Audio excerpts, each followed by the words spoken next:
Me 17 e kam ta bëj këtë reel apo jo. E di që do ngrej shumë polemika, e di që disa mund të më lavdëroni, disa do më sulmoni pafund, por sa gjëra duhen thënë. Përshëndetje, mirësjellje edhe Mam Corner. Unë jam Ina Gjafa, psikologe me formim dhe specialiste në politika edukimi. Një nga pyetjet që më vjen më shpesh këtu është: Ina, më mirë çerdhe apo me gjyshrit? E para gjë që dua të sqaroj është kur flasim për çerdhen, flasim gjithmonë për moshën 0 deri në 2,3 vjeç. Dhe në këtë moshë, unë gjithmonë do them, absolutisht më e mira është me mamin.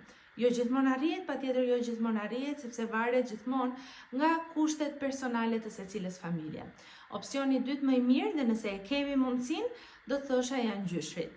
Ndikojnë patjetër faktorë të ndryshëm që sa bashkëpunues janë gjyshrit, sa të aftë fizikisht edhe emocionalisht dhe psikologjikisht janë për ta mbajtur fëmijën. Por po e marr të mirëqen që këto i kemi të mbuluara për sa kohë ju jeni duke konsideruar si opsion.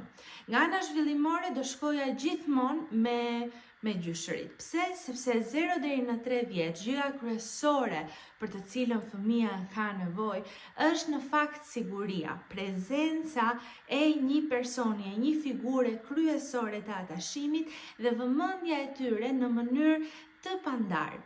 Mos shkoni me këtë idenë që po në çerdhe do socializohet, në çerdhe do mësoj.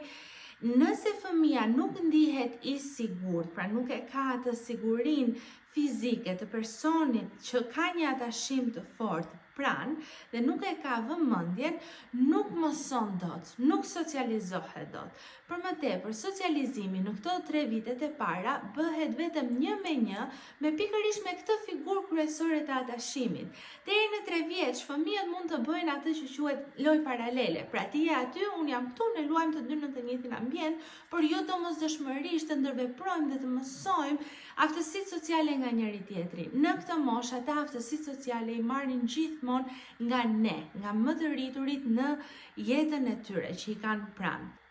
Gjëja tjetër që më vjen më shpesh, thotë Ina, po gjyshrit mund t'i lëmë para televizorit.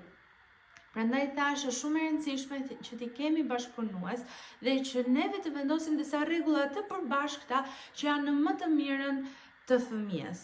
Nga ana tjetër, më falni por unë di jashtëzakonisht shumë çerdhe që thjesht i lidhin te relakse dhe u hapin televizor, apo ndoshta jo televizor të mirëfill, mund të hapin një ekran pak më të vogël i cili mund të kamuflohet shumë lehtë. Gjithsesi, në fund të ditës zgjedhja është gjithmonë e juaja. Ndiqni instinktin tuaj dhe atë që ju mendoni se është më e mira për fëmijën tuaj.